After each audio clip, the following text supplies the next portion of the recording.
Hi guys, welcome back to my channel. నేను మీ శ్రీసతి. ఏంటి highway ఆప్ చూస్తున్నాం అనుకున్నామా? ఇక్కడ హైవే నుంచి క్రాస్ చేద్దామని చూసాం కానీ మా బండి అయితే రాలేదు. అన్నయ్య బైక్ అయితే వచ్చింది.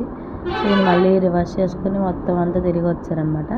ఇందుకు ఎక్కడికి వచ్చాము ఏంటనేది చెప్తాను, చూస్తూ ఉండండి వీడియో. అండ్ ఈరోజు మా మరిది ఎంగేజ్మెంట్ అనమాట. సో అందుకని చెప్పేసి వీళ్ళందరూ ఎర్లీగానే వచ్చారు. మేమైతే కొంచెం లేట్ అయింది వచ్చేసరికి. మేము వచ్చేసరికి ఎంగేజ్మెంట్ అయితే అయిపోయింది. అండ్ ఎంగేజ్మెంట్ అయిపోయిన తర్వాత చిన్నగా ఇక్కడ చైర్ వేసి కూర్చోబెట్టారనమాట. మా వాడు చూసారు ఎంత యాక్టివ్గా ఆడుతున్నాడో. పిల్లల్ని చూస్తే మా వాడు ఫుల్ జోష్ అయిపోతాడు అనమాట. ఇంకా మళ్ళీ డ్రెస్ చేంజ్ చేసి తీసుకొచ్చారు. సో ఇంకా వదిన వాళ్ళు అయితే అక్షంతలు వేసి ఫొటోస్ దిగేశారనమాట. మేము కూడా దిగేసి కొంచెంసేపు చుట్టాలతో గట్ట ముచ్చట్లు వేసేటప్పటికి ఇంకా అత్తయ్య గారు వాళ్ళు పెట్టిన శారీ అయితే మార్చారనమాట అమ్మాయికి. సో మార్చిన తర్వాత ఇంకా ఫోటోగ్రాఫర్ కొన్ని స్టిల్స్ తీశారు. ఇంకా భోజనాలు అయిపోయిన తర్వాత కేక్ కటింగ్ అయితే చేయించారనమాట వాళ్ళిద్దరితో. ఇప్పుడు ట్రెండింగ్ అయింది కదా కొంచెం. సో ఇది భోజనాలకి పెండింగ్లో పెడుతున్నాను నేను. సో భోజనాలు కూడా చేసేసిన తర్వాత మేమైతే ఒక ప్లేస్కి వెళ్ళాం. చూస్తూ ఉండండి, కంటిన్యూ అవుతుంది.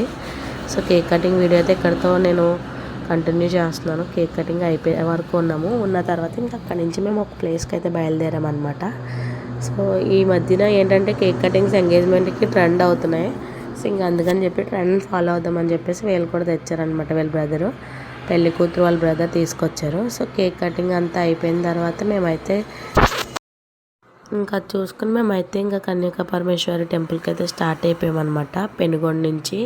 పెనుగొండ వెళ్తున్నాము. పెరవల్ నుంచి 15 కిలోమీటర్స్ అన్నారు కానీ అలా 20 వచ్చింది.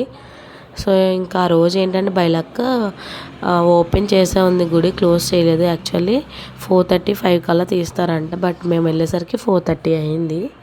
తీరేమో అనుకున్నాం కానీ ఆ రోజు ఏదో గురూజీ ఎక్కడి నుంచి వచ్చారంట, పూజలు అవి చేస్తున్నారని చెప్పేసి ఆ డే అంతా క్లోజ్ చేయలేదంట టెంపుల్. ఇంకా లోపలికి వెళ్ళి మొత్తం అంతా పీస్ఫుల్గా కూర్చుని కొంతసేపు మొత్తం అంతా చూస్తాం. క్రౌడ్ అయితే ఉన్నారు, లైట్గా పర్లేదు. అండ్ బయట ఇంకా కోలాటం కూడా వేస్తున్నారు. చెప్పాను కదా ఎవరో గురూజీ వచ్చారని. సో ఇక్కడైతే పూజలు అయితే జరిగినాయి అనమాట. ఇవి ఎందుకు చేశారో ఏంటో కూడా మనకు తెలీదు. జస్ట్ అలా చూసేసి మనం అయితే ఫస్ట్ టైం అనమాట ఈ టెంపుల్కి వెళ్ళడం. మా సార్ అయితే 1 or 2 times వెళ్ళారంట కానీ నేనైతే ఇదే ఫస్ట్ టైం అనమాట. ఇది మొత్తం విగ్రహం పంచలోహాలతో చేశారంట. నేను ఫస్ట్ గోల్డ్ అనుకున్నాను కానీ అక్కడ ఎవరినో ఒకళ్ళని అడిగితే పంచలోహాలు అని చెప్పేసి అని అన్నారు. సో వచ్చిన గురూజీ ఆయనే అనమాట. ఇంకా అది చూసుకుని ఇంటికైతే మేము బయలుదేరిపోయాం. See again the next video.